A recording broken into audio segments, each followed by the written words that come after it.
Ketemu lagi dengan saya, Indrayanto, Supervisor Pusdalo PBDY. Kita masih di channel Indo Kenari. Saat ini kita berkunjung ke Kelurahan Kricak, Kecamatan Tegalrejo, Kota Yogyakarta. Dan di sini saya sudah bersama dengan Bapak Muhammad Ikhwan Pribadi SIP. Beliau adalah lurah di Kelurahan Kricak, Tegalrejo, Kota Yogyakarta ini. Sugeng dalu, Pak Ikhwan. Iya, sugeng dalu. Terima kasih kunjungannya. Iya, kita akan berbincang tentang penanganan COVID-19 di Kelurahan Kricak ini. Oke. Nah, bisa cerita nggak Pak, bagaimana proses pembentukan Satgas COVID-19 di Kelurahan Kricak ini? Gitu. Gini Mas, sejarahnya itu rada dawa ya, panjang ya. Jadi saya masuk tugas di sini itu 7 Januari 2019. Saya mendapati sini adalah kelurahan budaya dengan berbagai permasalahan persoalan. Kemudian saya mulai berpikir untuk kira-kira apa yang bisa dilakukan. Kemudian ada tantangan-tantangan baru yang saya dapati bahwa banyak hal yang tidak bisa kita lakukan, pemerintah lakukan dalam waktu yang cepat. Ada suatu kecepatan. Nah, kebetulan peristiwanya adalah tanah longsor. Tanah longsor butuh penanganan cepat. Kita minta bantuan BPBD. BPBD ya cepat sebenarnya, semuanya cepat. Tapi ada hal yang harus 1 jam 2 jam ditangani kan. BPBD mungkin butuh persiapan untuk macam-macam, ada pendataan dulu dan sebagainya. Cepat sebenarnya, cuma ada hal yang harus lebih cepat. Nah, ini yang mengerjakan adalah masyarakat langsung. Nah, ketika masyarakat dikerahkan di situ bekerja, kita itu punya sesuatu yang kaya, yang tidak ada kekayaan tertentu yang tidak dimiliki oleh wilayah lain. Apa itu? Ya budaya itu, gotong royongnya. Kemudian sampai itu kita gulirkan lagi. Kegotong royongan itu kebersamaan itu kita gulirkan lagi ke dalam hal bentuk berbagai macam. Di antaranya adalah pentas seni yang dilakukan oleh Kelurahan Budaya pun didukung oleh LPMK, ikut main, ketua LPMK, saya, Babinsa, Babin Kamtipas ikut main, terus yang lain juga itu dan sebagainya sampai akhirnya terjadi pandemi COVID. Waktu itu ada himbauan untuk edaran untuk membentuk gugus tugas COVID. Nah, tapi setelah kita bentuk ternyata tidak ada anggarannya. Nah, kemudian saya tanya sama teman-teman, saya kumpulkan semua. Saya memanggil mereka teman-teman ya, karena ini untuk lebih akrabnya lah saja. Saya kumpulkan, ini kondisi seperti ini mau jalan apa tidak? Terus teman-teman bilang, tetap jalan Pak. Kita sudah ngumpul eman-eman kalau nggak gini. Terus, oke, kita jalan. Terus dananya dari mana? Yang kita butuhkan apa aja mereka? Kita data dulu butuhan apa. Kira-kira butuh duit berapa, itu kita bantingan dulu gampangannya lah, atau minta sumbangan-sumbangan dari masyarakat yang dan tidak banyak, satu orang cuma 10.000, berapa orang itu pokoknya bisa gue tuku kopi, bisa gue ngaku. Dari situ kita mulai bergulir. Tapi sebelumnya saya beri catatan dulu bahwa sebenarnya ide untuk bisa bersatu itu juga ketika saya mengatakan ini mungkin agak terkait dengan teknik komunikasinya ya. Kalau saya bilang teman-teman ini karena tidak ada dana tapi kita tetap harus jalan, reaksinya pasti berbeda kalau yang mengatakan kita harus jalan itu adalah teman-teman sendiri gitu. Ketika saya yang mengatakan pasti ada yang ya, ada yang tidak. Ketika yang mereka yang mengatakan, yang lain pasti ya, gitu. Karena usulan dari mereka. Nah, oke, kita sambut. Nah, kemudian manfaatnya apa ketika awal kita data dulu, kita perkirakan kalau kita membentuk tim ini kira-kira manfaatnya apa atau maksudnya gini, satu kelurahan dengan satu RT, satu RW, satu apa bedanya seperti apa? Kan itu kan yang namanya gotong royong menghadapi COVID itu terjadi di mana-mana. Tiap RT ada kerja bakti, masjid kerja bakti, semua bakti. Tetapi ada satu hal yang tidak bisa diselesaikan kalau tidak satu kelurahan bersatu. Misal masjid sebelah sini kelebihan hand sanitizer, tapi kekurangan butuh masker. Yang sini kekurangan hand sanitizer, kelebihan masker. Kalau tidak ada komunikasi, tidak disatukan kan tidak bisa saling bertukar. Itu yang awalnya dulu seperti itu. Lalu jalanlah mereka teman-teman, terus kita punya ide apa untuk bisa dapat duit. Kita bikin kaos aja, ya, seperti yang saya pakai ini. Kita bikin kaos, kita data dulu masyarakat bahwa kita punya tim untuk menangani COVID satu kelurahan namanya Gada Bima. Terus dari situ kita butuh dana, kita buat kaos, siapa yang mau beli. Perkiraan awal itu paling kita target cuma 30 kaos laku. Tapi pertama ternyata antusias masyarakat itu tinggi sekali, langsung 100. Bikin lagi gelombang 2, 100 lagi, gelombang 3, 100 lagi, gelombang 4. Wah, kalau mau ditangani masih banyak lagi tuh. Dapat duit banyak, dan dampak dari adanya kaos seperti ini, kemudian yang pertama kita bisa jalan ya keliling-keliling untuk mengingatkan masyarakat, mengedukasi, untuk membuat hand sanitizer yang bisa kita bagikan, membeli ember dan sebagainya, masker. Dampaknya adalah kepedulian masyarakat tersentuh. Ternyata ini ada yang memikirkan kita loh. Ternyata ini ada yang peduli pada kita loh. Terus mereka nyumbang, ada yang nyumbang telo, nyumbang pitik, nyumbang mentok. Bentuk mentah, sebelah sini dimakan. Sampai saat puasa itu tidak pernah kita itu yang namanya kekurangan makan sahur dan berbuka puasa. Itu karena faktor kepercayaan masyarakat yang tinggi terhadap aparat di tingkat kelurahan gitu ya. Ya, kalau saya bilang itu nanti saya sombong. Yang jelas budaya kita di sini untuk budaya kejawaannya, untuk saling menolong, saling peduli masih sangat tinggi. Nah, itu Pak. Sebagai kelurahan budaya di sini ada tema yang cukup menarik, namanya gandeng gendong ya. Nah, itu juga merupakan bagian dari strategi di COVID ini. Iya, gandeng gendong itu dalam strategi COVID itu dalam penanganan ini ya, daya tahani dan sebagainya itu, ketahanan pangan dan sebagainya memang kita itu termasuk, tapi itu sudah istilahnya melebur dengan kegiatan yang lain. Jadi kita tidak ini gendong-gendong ini kan enggak punya semuanya gitu. Termasuk juga kegiatan-kegiatan yang tidak bersifat ekonomi juga seperti itu. Nah, kendala yang dihadapi Pak itu seperti apa? Misalkan contohnya ketika harus mengondisikan situasi kegelisahan warga terhadap COVID-19 di tingkat RT, RW itu seperti apa? Kalau kesulitan, tapi kesulitan yang berubah hikmah juga. Awalnya kita itu sulit sekali, salah satunya adalah dalam hal mengedukasi. Kandhani saiki yo sesuk baleni jaga aja. Jadi jaga jarak, enggak ditaati, pakai masker enggak ditaati. Terus sampai akhirnya jengkel kita bikin rekaman video pendek itu sekitar 2 menit. Nah, saking jengkelnya itu kita himbau lewat video. Nah, kita bikin itu ternyata tata pemerintahan tertarik, wah ini bagus sih. Terus dia dapat penghargaan dari sana. Nah, itu juga ternyata efektif ketika sampai ke masyarakat. Oke, wah ternyata mulai ada. Jadi gini, ketika kita itu berusaha keras untuk merangkul mereka, untuk mengingatkan mereka, itu kalau dari kalangan yang dewasa tua memperhatikan, oke, taat. Tapi kalau yang namanya anak-anak muda kan, yang SMA medun kan ya angel. Nah, dengan adanya videonya, nonton iki loh, mereka mulai, mulai tersentuh, Tuh, kalau kendala yang yang dipraktis di masyarakat, yang sering kita hadapi waktu itu.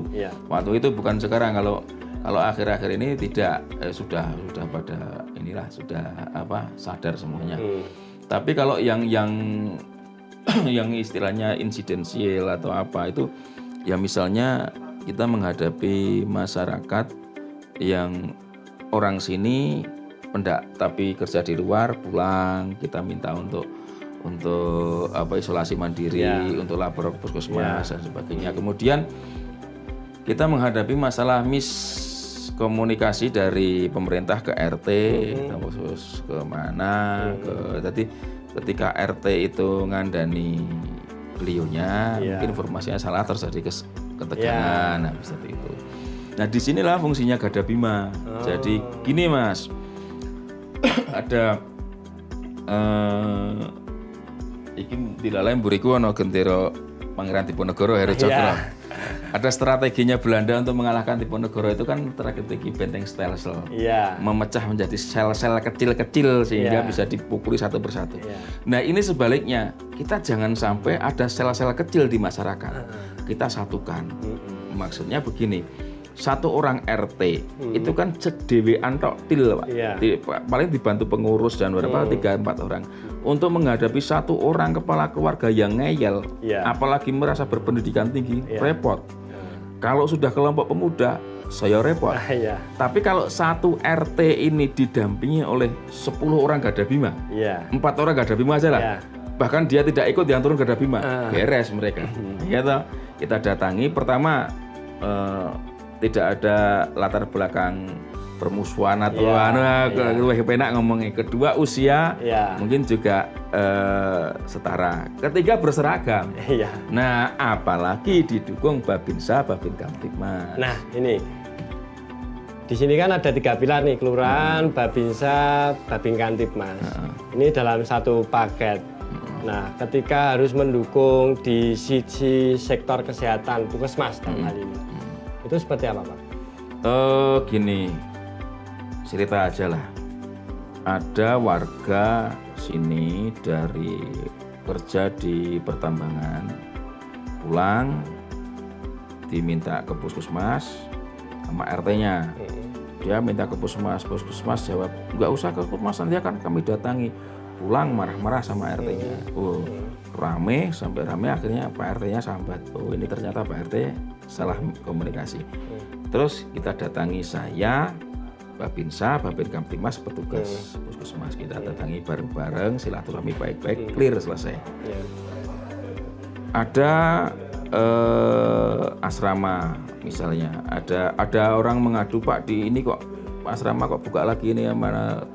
Ya didatangi. Yang datangi siapa? Petugas Puskesmas, Babinsa, Babin Kamtibmas, Gada Bima. Nah disinilah fungsinya Babinsa, Babin Kamtibmas. Satu mengawal, kedua mereka memberikan penjelasan. Sama petugas Puskesmas juga ya. Nah, jadi dukungannya yang langsung seperti itu. Kemudian dukungan yang lebih yang rutin ya, tiap malam kita ada operasi keliling, edukasi untuk menyadarkan masyarakat, untuk memantau masyarakat sampai memberi bantuan. Itu kalau enggak Babinsa ada Babin Kamtibmas. Kalau Babinsa nggak ada Babinsa itu, atau kedua-duanya bareng. Nah kalau untuk Puskesmas kalau malam memang kita tidak ajak karena itu lebih tugasnya beda lah. Tapi kalau siang petugas semua ke sini, informasi apa kita olah. Nah kalau hari itu juga butuh tindakan, otomatis ada Gada Bima, ada Babinsa, atau Babin Kamtibmas, ada Puskesmas, dan ada dari kelurahan. Kelurahan tidak harus saya. Gitu. COVID ini kan panjang Pak. Kita ini sudah melalui proses kurang lebih 4 bulan lebih. Lebih. Dan dimungkinkan juga ke depan juga masih belum tentu ini sampai kapan. Saya juga nggak menemukan teorinya berakhirnya bagaimana. Ada planning atau rencana seperti apa Pak ke depan di Kelurahan Krica ini? Planning terkait COVID ya kita tetap jalan seperti biasanya. Kita selalu pantau permasalahan, perkembangannya seperti apa. Nanti kita rumuskan tindakan-tindakan yang perlu kita lakukan.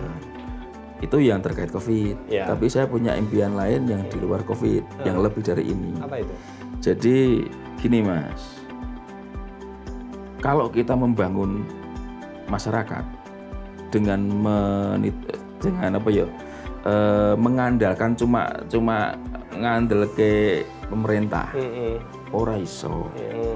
Artinya satu, lambat. Kita rencanakan sekarang, dimasukkan musrenbang, dilaksanakan 2 tahun lagi, misalnya seperti itu. Belum tentu masuk usulan itu masuk dalam. Kemudian kalau belum tentu dananya ada. Kalaupun semuanya oke, jalan di masyarakat belum tentu saat dilaksanakan karena ada jeda waktu masih dibutuhkan. Iya. Nah, ini harus disiasati dengan apa? Swadaya, swasembada masyarakat. Kemandirian. Jadi gini Mas, saya impianku ya Mas ya. Garda Bima ini nanti tetap jalan. Kalau mudah-mudahan COVID-19 ini segera berakhir atau mungkin reda sampai titik rendah dan tidak terlalu seperti sekarang dan kemarin-kemarin. Nah, Garda Bima ini akan bergerak untuk melakukan pembangunan secara swadaya dari masyarakat. Misalnya masyarakat itu butuh apa? Sekarang lagi ngetren budidaya cupang. Nah, kalau lewat kelurahan sekarang usul budidaya cupang dilaksanakan 2 tahun lagi sudah nggak tren. Nah, bagaimana Garda Bima membuat pelatihan budidaya cupang yang murah, bisa diketahui masyarakat. Mungkin melakukan pelatihan mengundang orang lain, mengundang di hadapan masyarakat, direkam pakai kamera, masukkan ke YouTube. Nah, masyarakat nonton bisa lewat itu, bisa langsung. Duitnya dari mana? Ya dari kepedulian masyarakat. Itu yang sederhana ya. Nanti kita bisa hal-hal yang lebih luas lagi, bisa kita gandeng CSR, gandeng apa. Intinya rasa memiliki, rasa kepedulian, rasa ingin berarti dan bermakna buat kehidupan bermasyarakat itu harus kita sentuh. Sehingga mereka bergerak sendiri, bergerak dengan swadaya dan swasembada itu. Dan nggak perlu nanti tanggung jawab ke lurah, nggak perlu, mereka bisa jalan sendiri gitu. Matur nuwun Pak Lurah, banyak hal yang sudah disampaikan.